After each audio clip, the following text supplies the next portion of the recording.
সাথে সাধারণ জনগণ গোটা বাংলাদেশ জনগণে আন্দোলন করছে। এই আন্দোলন করে বাংলাদেশের স্বৈরাচার হাসিনাকে বাংলাদেশ থেকে তাড়িয়ে দিয়েছে।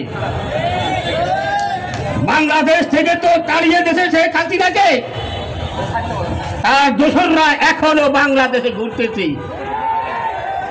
কিন্তু আমি দুঃখের বিষয় বলতে চাই, যারা এই জুলাই আন্দোলনে শহীদ হয়েছে সেই শহীদের বিচার এই বাংলার মাটিতে না হওয়া পর্যন্ত বাংলার মাটিতে কোনো ইলেকশন চলবে না।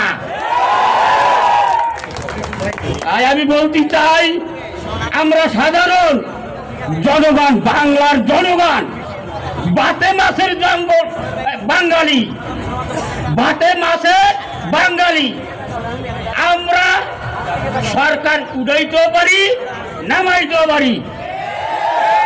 আমরা বর্তমান সরকার ডক্টর ইউনূস সাহেবকে বলতে চাই এবং আমার এই কথাগুলো সাংবাদিক ভাইদের কাছে আমার আকুল আবেদন অনুরোধ জানাচ্ছি যে আমার কথাটা যেন ডক্টর ইউনূসের কাছে পৌঁছায়।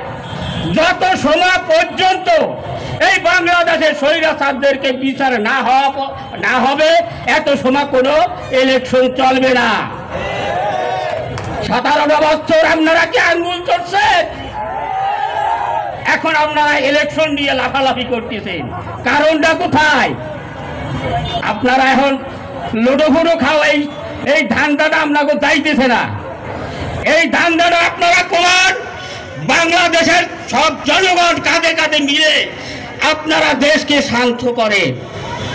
কিন্তু যদি শান্ত না করে, যদি আরো একবার এই জুলাইয়ের আন্দোলন করতে হয়, আমার ছেলে কাছে আরো এক ছেলে আছে, আমিও যাব, তাতে কিন্তু কোনো সন্দেহ নাই।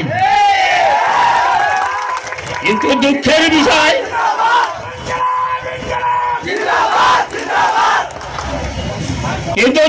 বিষয়, বাংলাদেশে যত স্বৈরাচার আছে তারা এখন শুধু ইলেকশন চায়। আওয়ামী লীগের লোক বিএনপিতে ঢুকছে, আওয়ামী লীগের লোক জামাতে ঢুকছে, এরা ইলেকশন নিয়ে তাড়াহুড়া শুরু করছে। এই ইলেকশন বাংলাদেশে এত তাড়াতাড়ি আমরা চাই না। আমরা চাই শেখ হাসিনার বিচার হবে বাংলার মাটিতে। এই বাংলার মাটিতে যত দশক আসিল তাদেরকে বিচার করা হবে, তারপর বাংলাদেশে ইলেকশন হবে। আমি আর কথা বাড়াইতে চাই না।